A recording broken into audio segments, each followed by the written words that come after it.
Where is the curvature? Where?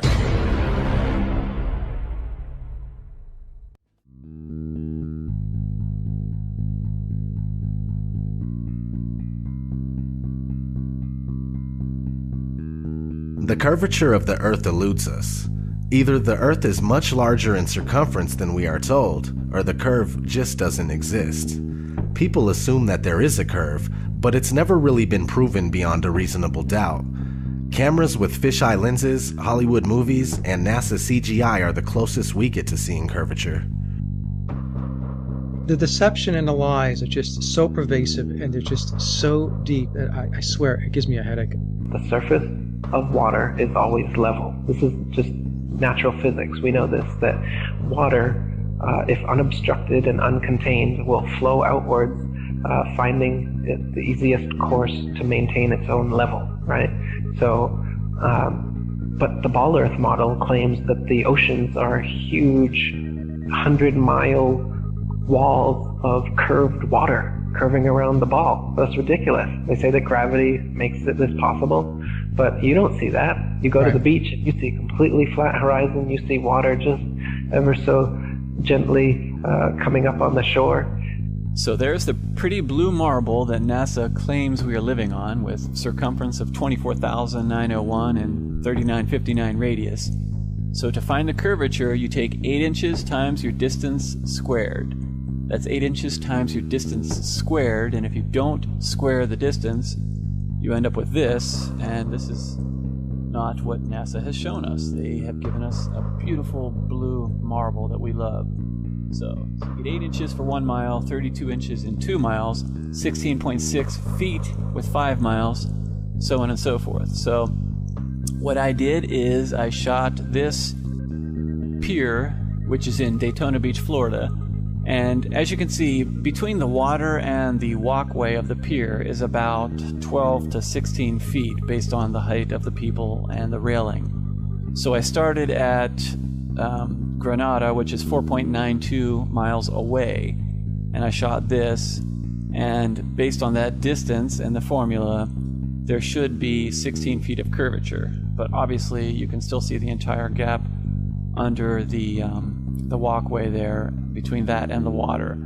So in addition to that, behind that pier is actually a lighthouse, which you can see right above the pier. You can see the light. That is 16 miles away from my location, and I shot that lighthouse. Now that lighthouse is 175 feet tall, and the curvature from 16 miles away should be 170 feet. You can clearly see about the entire lighthouse beyond that pier. So like I said, there should be 170 feet of curvature, but there's none. And those hotels there are even further. Those are in New Smyrna, which is 20 miles. If NASA is right, and there is, we do live on a ball, they're going to have to make up that curvature. If it's not in the 20 miles I'm shooting, well then that means it's got to be made up further on down the line. So you can't have it both ways. You can't say we live on this ball and then say, oh, you can't detect the curvature. Well, you got to detect it somewhere, because if it's not dropping here, it's going to have to drop even more down the lines in order to make that circle, that ball they say we live on. And it's pretty round. That blue marble they give us is perfectly round. Lighthouses are one great example. The Isle of Wight Lighthouse in England, it's 180 feet high and can be seen up to 42 miles away, a distance at which modern astronomers say the light should fall 996 feet below the line of sight.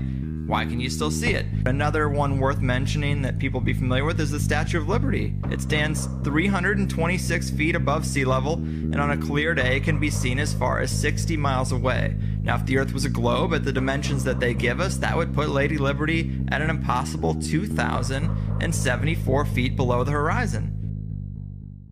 In my efforts to try to prove the globe, it's falling apart with horizon tests and seeing things that we shouldn't be able to see. If the ball is real, the math shows that, with the curvature, there are things we should not be able to see, and yet people are seeing it.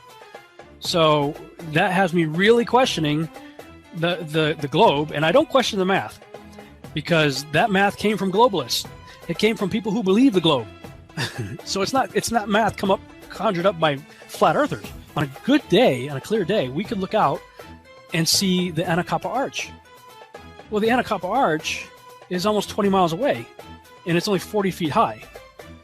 So the math says that if we're on a ball, 25,000 mile circumference ball, that the top of that 40-foot island arch should be over 200 feet below our ability to see it on the other side of the curve.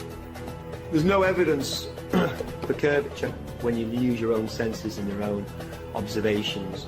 Does anybody know who hasn't studied it? Because I certainly didn't know when I was a globe believer what the equation for the curvature of the Earth should be. Does anybody even know the radius of the Earth or the diameter? That isn't a flat Earth research, as I didn't know. But it should be common knowledge, shouldn't it? Shouldn't engineers, sailors, pilots, astronauts, you know, all of these professions, architects, they should all know how much the Earth curves. Because if they're building a rail line over 30 or 100 miles or 200, however long it is, or a canal, or all these kind of things, they should know. It should be a common knowledge thing like E equals MC squared. We don't use it every day, but everyone knows E equals MC squared. The Earth curves, it should be common knowledge. This is how you know the Earth curves for sure. The radius of the Earth is 3,959 miles, allegedly. That's the figure that's given us. Using professional AutoCAD program and Pythagorean trigonometry, it actually comes out to 7.992 inches per mile of distance squared. You know how you can check? There's a measurement. There's a measurement to measure the curve. It's supposed to drop 8 inches per mile, and you have to square the mile. So the first mile, you should feel 8 inches of curvature drop, or you should be able to measure 8 inches of curvature drop. The second mile, now you have to square the mile. So you got 2 times 2, which is 4, times 8, which is 32. So that's 32 inches. The next mile has to drop. And this continues. And at 50 miles, we're at 1,667 feet of drop and curvature. We can see things 50 miles away.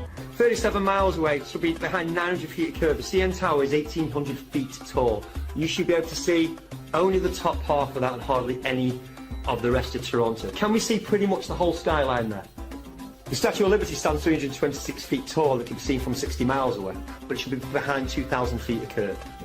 There's a serious fraud going on right now in every space agency worldwide.